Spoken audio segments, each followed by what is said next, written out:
দাউদ আলাইহিস সালামের উম্মত, এর কথা আপনারা জানেন।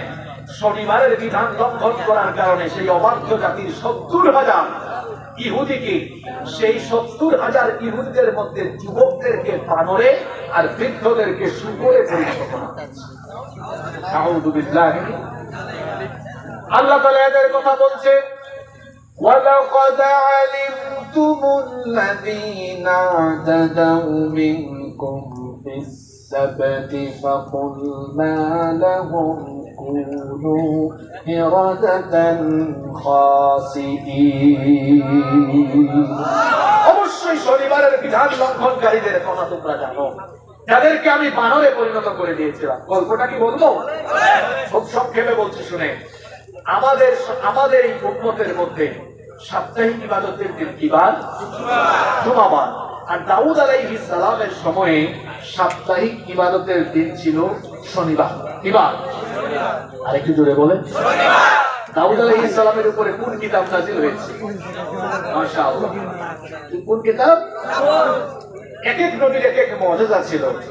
দাউদ আলাইহিস সালামের মুজিজা ছিল তার ভয়েস এত সুন্দর ছিল, তার কণ্ঠ এত সুন্দর ছিল, তার উপরে নাজিল হওয়া জাবুর তিনি যখন তিলাওয়াত করতেন, তার এই সুন্দর কণ্ঠের তিলাওয়াতে মুগ্ধ হয়ে উড়ন্ত জিনেরা উড়ন্ত অবস্থা থামিয়ে দিয়ে নদী আর সাগরের মাছেরা কিনারা এসে দাউদ আলাইহিস সালামের কণ্ঠের তিলাওয়াত শোনার জন্য পাগল পাড়া হয়ে যেত। দাউদ আলাইহিস সালামের সময় বনি ইসরাইলের লোকেরা সাগর থেকে, নদী থেকে মাছ ধরে জীবিকা নির্বাহ করত। আল্লাহ তাআলা শনিবারে মাছ ধরা নিষিদ্ধ করে দিয়েছেন, মাছ ধরতে পারবা না। এই আদেশকে কেন্দ্র করে বনি ইসরাইলের তখনকার লোকেরা তিন ভাগে ভাগ হয়ে গিয়েছিল। কয় ভাগে? প্রথম ভাগ, ইহুদিরা একটু চালাক ছিল, তারা অপকৌশল করে মাছ ধরে খেয়েছিল। তারা বলছে যে শনিবারে আল্লাহ মাছ ধরতে নিষেধ করেছেন, আমরা শনিবারে মাছ ধরবো না, কিন্তু মাছ আটকায় রাখবো। আপনারা সিরাজগঞ্জে কি বলেন? ওই যে মাছ যে আটকায় রেখে মনে করেন কোথাও বাঁধ দিয়ে, আপনারা কি বাঁধ বলেন না বাঁধ বলেন? বেড়া না, বেড়া দিয়ে বাঁধ দিয়ে আটকায় রাখবো, পরের দিন আমরা এগুলা ধরে খাবো। তাহলে মাছ ধরলো অপকৌশল করে, অপচেষ্টা করে। তাহলে এই যে ইহুদিরা, এক শ্রেণীর ইহুদিরা এই কাজটা করলো, আল্লাহর আদেশ মানলো না অমান্য করলো? একটু দূরে বলা যাবে? অমান্য করলো। এটা এক গ্রুপ করলো। আরেক গ্রুপ লোক তারা মাছ ধরলো না, আটকাইলো না। এরা যে মাছ ধরতেছে, আটকাইতেছে, অন্যায় করছে, তাদেরকে গিয়ে বাধা দিল না। এটা হলো 2 নম্বর গ্রুপ। 3 নম্বর গ্রুপ, তারা মাছ ধরে না, আটকায়ও না, কিন্তু যারা মাছ ধরছে, আটকাচ্ছে, এদের কাছে গিয়ে বলছে, ভাই আল্লাহ নিষেধ করেছেন, খবরদার এই কাজ তোমরা করো না। তাহলে তারা নিজেরা সৎ কাজ করেছে, আল্লাহর হুকুম মেনেছে, আবার অন্যদিকে অসৎ কাজ যারা করছে তাদেরকে গিয়ে নিষেধ করেছে। অবাধ্য এই জাতির উপরে আল্লাহর গজব যখন আসলো, এই 3 গ্রুপ থেকে প্রথম 2 গ্রুপের যুবকদেরকে বানর বানানো হলো, আর বয়স্কদেরকে শুকর বানানো হলো। এখন 3 নম্বর শ্রেণীকে গজব থেকে বাদ দেওয়া হলো, নিজেরা সৎ কাজ করেছে, অসৎ কাজে বাধাও দিয়েছে। এখন যে 2 গ্রুপের উপরে গজব আসলো, এদের মধ্যে এক গ্রুপ তো হলো অন্যায় করেছে, কিন্তু আরেক গ্রুপ তো অন্যায় করে নাই, তাও কেন তারা গজবে পড়লো? সৎ কাজ নিজে করেছে, অসৎ কাজে বাধা দেয় নাই। আপনি নিজে নামাজ আদায় করেন, তাসবিহ তাহলিল সবই করেন, আপনার সমাজে অন্যায় চলে, জুলুম চলে, অপরাধ চলে, অন্যায় জুলুম হকের বিপরীত কাজ থেকে আপনি নিশ্চুপ থাকেন, আল্লাহর গজব থেকে আপনি নিজেও রেহাই পাবেন না। তাহলে প্রত্যেকটি মুসলমানকে হকের পক্ষে থাকা, হকের পক্ষে কথা বলা, কাজ করা, এটা তার ঈমানি দায়িত্ব। নবীজি বলেছেন, আস-সাকিতু আনিল হাক্কি ফাহুয়া শাইতানুল আখরাস, হক থেকে যে চুপচাপ থাকে সে হলো বুবা শয়তান। এটা কি শয়তান? আমরা হকের উপরে থাকি, পারবো তো ইনশাআল্লাহ। নাম্বার 5 নাম্বার, কোন জাতি যখন জিহাদ ফি সাবিলিল্লাহ থেকে দূরে সরে যায়, তাদের উপর গজব আসে। জিহাদ শুনলেই তো অনেকে মনে করে আরে পারবে না। হ্যাঁ, কি বলবো এটা? অনেকে জিহাদ শুনলেই আটকে উঠে। জিহাদ আটকে উঠার মতো কোনো শব্দ নয়। জিহাদ একটি পবিত্র শব্দ। অনেকে সন্ত্রাস আর জিহাদকে এক জিনিস মনে করে। সন্ত্রাস আর জিহাদ কি এক বিষয়? পুরোপুরি বিপরীত। জিহাদ আর সন্ত্রাস পুরোপুরি বিপরীত।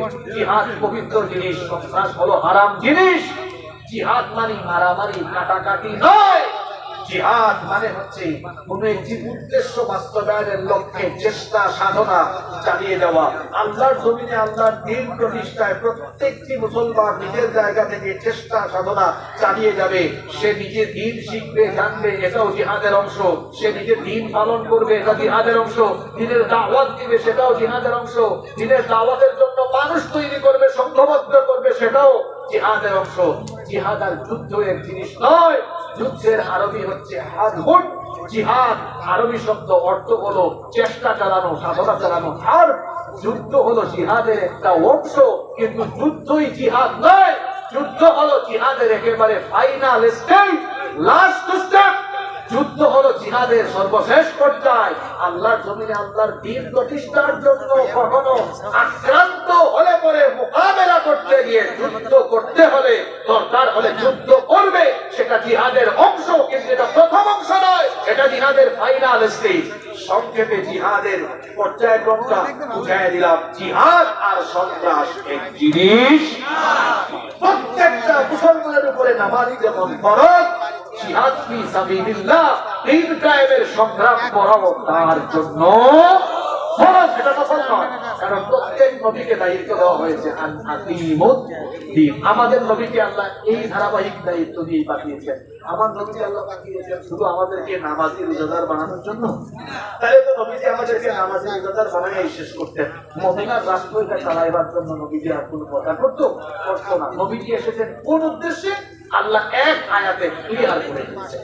আল্লাহ বললেন, هو الذي أرسل رسوله بالهدى ودين الحق ليظهره على الدين كله ولو كره المشركون।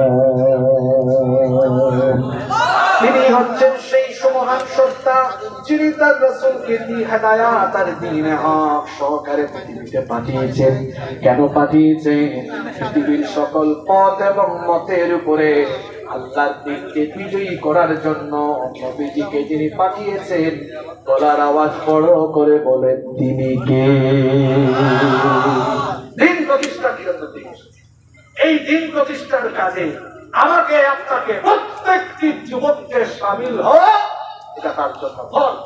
যখন এই দায়িত্ব থেকে কেউ নিজেকে গুটায় ফেলবে, বসবাসবে। প্রমাণ কি, দলিল কি, রেফারেন্স কি? ছোট্ট একটা ঘটনা 2 মিনিটের মনে পড়েছে, আমি কি বলবো? মুসা নবীর নাম শুনছেন তো আপনারা? কি জাতের নবী? নরম না গরম? মুসা নবী আর তার উম্মতকে আল্লাহ ফেরাউনের অত্যাচার থেকে নাজাত দিলেন। ফেরাউন তার দলবলকে আল্লাহ লোহিত সাগরে ডুবাইয়া মারলেন। এর পরবর্তী কাহিনী কি? আছেন তো আপনারা? না ঘুমাই গেছেন? মুসা নবীকে আল্লাহ আদেশ দিলেন, তুমি তোমার উম্মত নিয়ে বর্তমান যে ফিলিস্তিন, জেরুজালেম, এই অঞ্চলকে তখন বলা হতো শাম, এবং এই অঞ্চলকে কোরআনে বলা হয়েছে আল আরদুল মুকাদ্দাসা। কোরআনের 6 জায়গায় ওই অঞ্চলকে বলা হয়েছে পবিত্র এবং বরকতময়। সুবহানাল্লাহ বলেন। মুসা নবীকে আল্লাহ কি বললেন? তুমি তোমার উম্মত নিয়ে এই অঞ্চল বাইতুল মুকাদ্দাসের আশপাশের এলাকায় গিয়ে বসবাস করো। ঘটনাটা শুনতেছেন তো আপনারা? মুসা নবী বললেন, আল্লাহ ওই অঞ্চলকে শাসন করে আমালিকা সম্প্রদায়। আমালিকা সম্প্রদায় ছিল ওই সময়ের সবচেয়ে প্রতাপশালী একটা জাতি, যারা শক্তি সামর্থ্যে অনেক সমৃদ্ধ ছিল। মুসা নবী বললেন, আমার এই গরিব উম্মত নিয়ে আমি ওই অঞ্চল থেকে তাদেরকে হটিয়ে দিয়ে কিভাবে ওই অঞ্চল পুনরুদ্ধার করব? আল্লাহ বললেন, মুসা ভয় পাও কেন? তুমি তোমার উম্মত নিয়ে শুধু যাবা শো হিসাবে, আমি ফেরেশতা পাঠাইয়া বিজয় দিয়ে ওই এলাকাকে তোমার উম্মতের কপালে দিয়ে দিব। তোমার আল্লাহ কিছু ইচ্ছে করে না? এবার কোরআন থেকে মুসা নবী কি বললেন?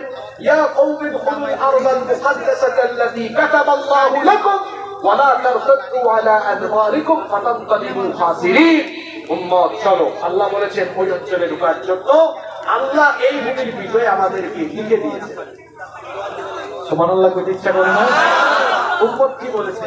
উম্মত তখন বলেছে না না না, ইন্না ফিহা কওমান জাব্বারিন, সেখানে প্রতাপশালী সম্প্রদায় আছে, এদের সাথে আমরা জিহাদ করে ওই ভূমি পুনরুদ্ধার করতে পারবো। আযহাব আনতা ওয়া রাব্বুকা ফাকাতিলা ইন্না হাহুনা ফাঈলুন, তুমি আর তোমার উম্মতকে যুদ্ধ করো, আমরা দাঁড়ায় দাঁড়ায় দেখি। ইন্না লিল্লাহি ওয়া ইন্না ইলাইহি রাজিউন। কি বেয়াদবি করলো, তারা গেল না। না যাওয়ার কারণে আল্লাহ কি বললেন? আল্লাহ বললেন ফাইন্নাহা মুহাররামাতুন আলাইহিম 40 সানাতান ইয়াতিহুনা ফিল আরদ, 40 বছরের জন্য ওই জমি, ওই এলাকা আমি তাদের জন্য হারাম করে দিলাম, আর তাদেরকে আমি শাস্তি দিলাম। 40 বছর তারা জমিনে বাধ্য হয়ে চলাফেরা করবে, কোনো ঠিকানা থাকবে না এদের। 40 বছরের উন্মুক্ত জেলখানায় ঢুকালাম। কি জেলখানা? জোরে বলতে হবে। উন্মুক্ত জেলখানা মানে কি? যে জেলখানার কোন শিকল নাই, কোন দেওয়াল নাই। কি কদম আসছে এদের উপরে, শোনেন না? কদম এসেছে। প্রত্যেকদিন সকালবেলা তারা মিশরের উদ্দেশ্যে হাঁটা আরম্ভ করে সন্ধ্যাবেলায় দেখে, সকালবেলা যেখান থেকে হাঁটা শুরু করেছিল সন্ধ্যাবেলা আবার ওই জায়গায় এসছে। মানে সকালবেলা হাঁটা আরম্ভ করেছে রানীনগর থেকে, সূর্যাস্তের সময় থেকে এখনো রানীনগরই আছে। কত বছরের জন্য আসলো? জোরে বলেন। এই গজবটা আসলো কেন? জিহাদের হুকুম অমান্য করার কারণে। আজ আমাদের প্রাণের মসজিদে আকসা সহ ফিলিস্তিনের ভূমিকে অসভ্যরা দখল করে, ইহুদিরা দখল করে শেষ করে নাই। এখন জেরুজালেমের পুরো এলাকা থেকে তারা নিয়ে ফেলতে চায়, পুরো ফিলিস্তিনকে ঘিরে ফেলতে চায়, নীলনদ থেকে ফুরাত পর্যন্ত পুরো অঞ্চলটাকে তারা গ্রাস করে ফেলতে চায়। 200 কোটি মুসলমানরা ঐক্যবদ্ধ হয়ে ইসরায়েলি আগ্রাসনের বিরুদ্ধে কথা বলছে না। মনে হচ্ছে তোমরা তারা তাকায়া আছে, দেখি না আল্লাহর তরফ থেকে সাহায্য আসে কিনা, আমাদের আসে কিনা। বিশ্বের 200 কোটি মুসলমান শুনে রাখো, এখনো ইসরায়েলি আগ্রাসনের বিরুদ্ধে 200 কোটি মুসলমান ঐক্যবদ্ধ জিহাদের আহ্বান যদি না করে, আল্লাহর তরফ থেকে গজব যদি আসে, ইহুদিদের জন্য আসবে না, 200 কোটি মুসলমানের উপর গজব আসবে। কথা বোঝা যায়?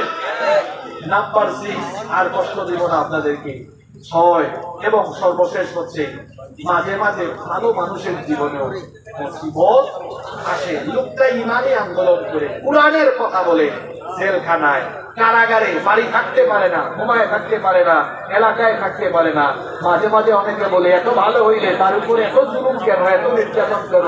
পৃথিবীর কি এমন কোন নবী ছিলেন, রাসূল ছিলেন যিনি কাফেরদের কারণে শান্তিতে ছিলেন? এমন কোন নবী আছে? আছেন তো, কে বলছে না? পৃথিবীর 2 জন নবী এই পরিস্থিতির সম্মুখে ভয় নাই। কয়জন নবী? একজন হলেন সবার বাপ, নাম কি? ওনারে কে ডিস্টার্ব করবে? উনি তো সবার সিনিয়র, ডিস্টার্ব করার কেউ আছে? আরেকজন কে? দাউদ আলাইহিস সালামের ছেলে সুলাইমান আলাইহিস সালাম, মাত্র 13 বছর বয়সে রাজত্ব, তিনি সিংহাসনে বসে গোটা দুনিয়ায় রাজত্ব করেছেন। 2 জনকে আল্লাহ গোটা দুনিয়ার বাদশাহী দিয়েছেন। কয়জনকে? একজন সুলাইমান, আরেকজন যুলকারনাইন। একজন সুলাইমান, আরেকজন যুলকারনাইন। এই সূরা কাহফে আছে না? সূরা কাহফের 4টা ঘটনা আছে। প্রথমে আছে ওই আসহাবুল কাহফ, কুহাবাসী 7 যুবকের ঘটনা। এরপরে পাহাড়ের মালিকের ঘটনা। এরপরে আছে মুসা এবং খাদির আলাইহিস সালামের ঘটনা। এরপরে পাবেন এই যুলকারনাইনের ঘটনা। ওই সুলাইমান নবী এবং আদম নবী ছাড়া সব নবীরা নির্যাতিত হয়েছে। তাহলে ইমানের পথে চললে, ইমানের পথ তো ফুল বিছানো না, এটা কুসুমাস্তীর্ণ, কাটায় ঘেরা। এই ইমানের পথ হলো রক্ত মিছিল, খণ্ডকাকীর্ণ। এই ইমানের পথে চললে মাঝে মাঝে জীবনের উপরে পরীক্ষা নেমে আসতে পারে। এই মূল কারণ বললাম কয়টা, তবে সর্বশেষ যেটা বলেছি, ইমানের কারণে জীবনে বালা মুসিবত আসলে এর মাধ্যমে দুনিয়া আখিরাতে মর্যাদা বাড়িয়ে দিবেন কে? মনে রাখতে হবে, আল্লাহর গজব থেকে বাঁচতে হলে নিজেদেরকে ইমানের পথে ধাবিত করে পরিশুদ্ধ ইমান নিয়ে ইমানে আন্দোলনের সাথে থাকতে হবে। রাজি আছেন তো সবাই? আমাদের জীবন থাকার যাক, আমরা ইমানের সাথে থেকে, ইমানি আন্দোলনের সাথে থেকে আমরা আমাদের জীবন পরিচালনা করব। আল্লাহ যেন আমাদেরকে সেই তৌফিক দান করেন।